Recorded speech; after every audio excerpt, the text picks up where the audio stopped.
Hello, everyone. My name is Ryan Westwood. I'm one of the two ER specialists with CDBG. We're going to go over first, zoom in a little bit on floodplains, wetlands, and the 8-step process, because we think this is probably the most complicated part of environmental review.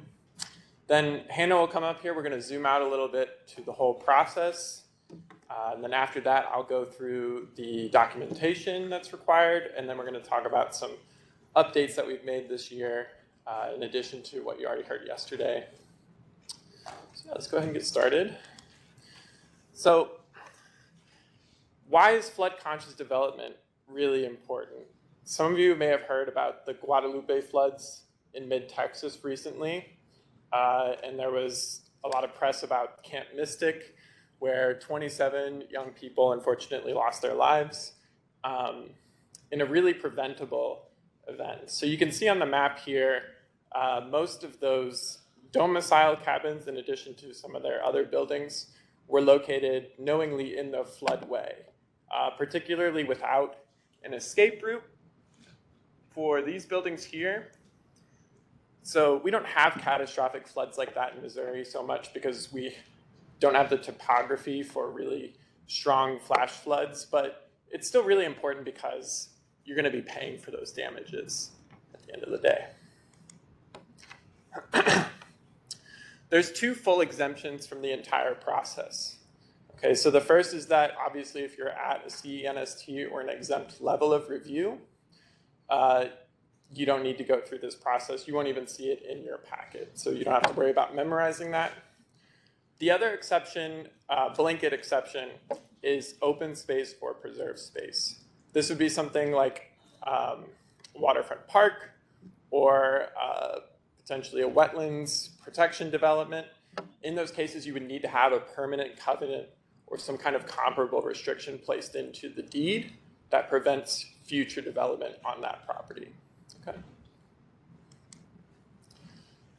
Statutory requirements. So I think people get intimidated by the whole process because they think, well, I have to go through the 8-step. But if you take the 8-step out of it, there's only two things that we prohibit in the floodway and one thing that we prohibit, nothing that we prohibit in wetlands.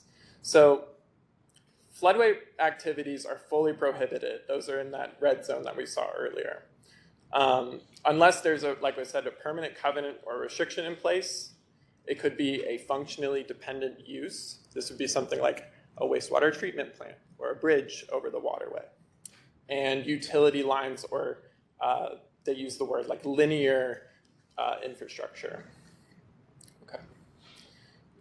And that files into what we call de minimis changes. Another de minimis change would be like a small sidewalk or paving a trail. The other prohibition is critical actions.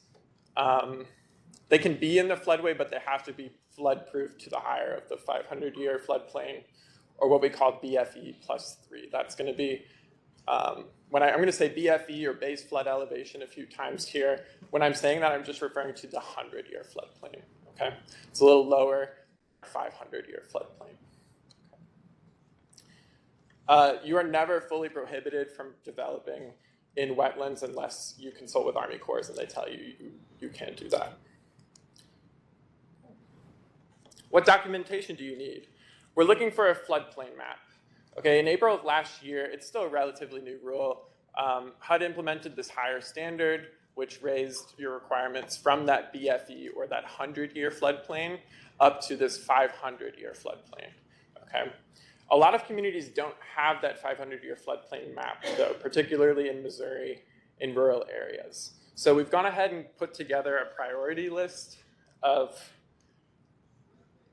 what constitutes best available data when we use the phrase best available map. Okay. So the first would be the effective FEMA map that hopefully has the 500-year already mapped.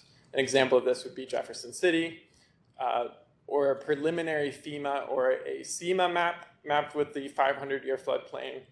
Hannah and I can send you all a link to SEMA website where they're implementing, at least last that we saw, still implementing a mapping process all the way up to that 500-year. If you don't have the 500-year on any of your maps that you can find, you're going to use what's called the USGS elevation tool, or USGS national map, okay?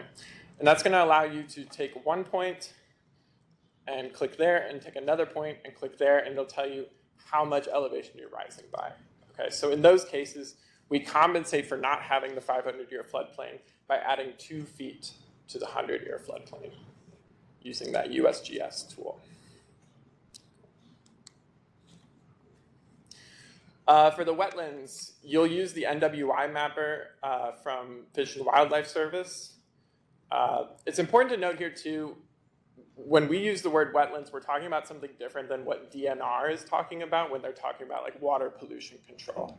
Okay, so there was a Supreme Court case called Sackett v. EPA that redefined wetlands, but it only redefined them for the purpose of what DNR does as far as contamination goes, okay?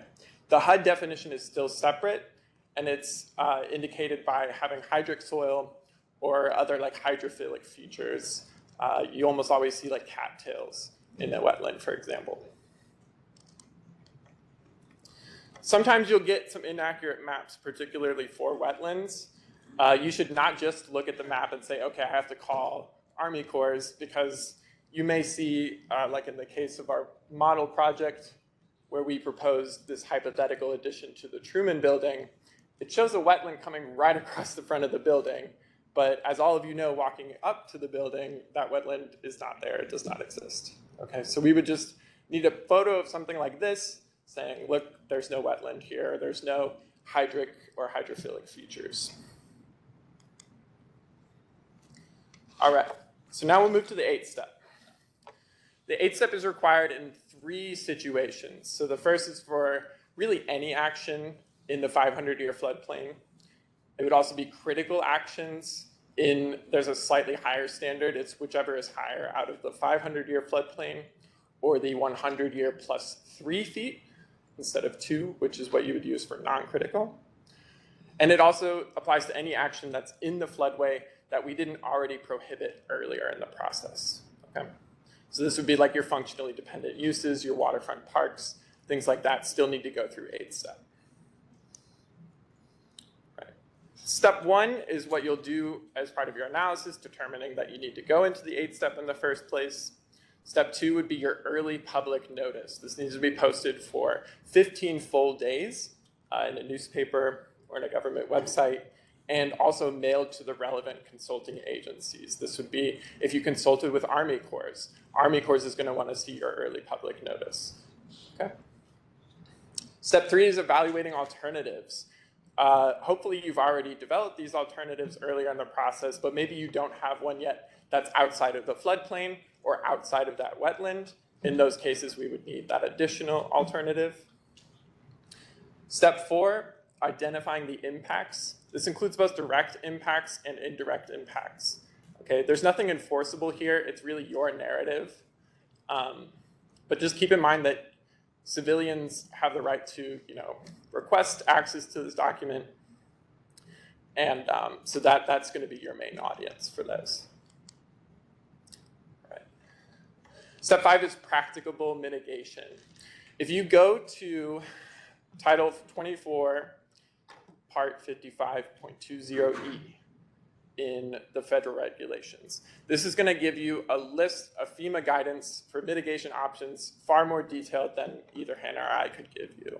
Okay, none of those are required, but if they aren't practicable, the assumption is that you would do it. So we would need some kind of narrative that it's not practicable. Okay. Reevaluating the alternatives is step 6. That's just incorporating your mitigation measures from step 5, saying, okay, can we still stay at this site with mitigation? Step 7 is going to be your notice of explanation. We also call this the final notice, or the final floodplain notice. This is, again, going to be published in a newspaper on the government website, mailed to those relevant consulting agencies, and you're going to allow a minimum of 7 full days for public comment on this one. Okay, we allow people to post this at the same time that they post their FONs, their finding of no significant impact, which Hannah's going to talk about soon. Okay. But just know that you can group those two together after, like you can wait till you get approval from Hannah and I before you publish that final notice, the notice of explanation.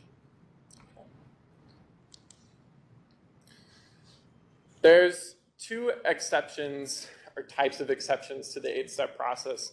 The first is going to be full exemption from the process. This applies to demolition of 1 to 4 family residential properties. It also applies to minor rehabilitation of 1 to 4 family residential properties. Okay, but it must be short of 20% expansion. That's that threshold that we use to determine the level of your review as well. And Hannah will talk a little bit more about what substantial improvement means. But it would have to be short of that in this case. The 5-step process is the same as the 8-step process, but you skip your public notices. So there's no need for you to wait through these waiting periods. You just fill out the narrative for us, okay? That would apply to demolition of any size multifamily residential, minor rehab of any size multi-residential, still short of substantial improvement, and also non-structural improvements. This would be something like street repair, curbs, and gutters that does not expand the footprint of those items. Okay. That's it for this part. Are there any questions on floodplain wetlands or the 8th step?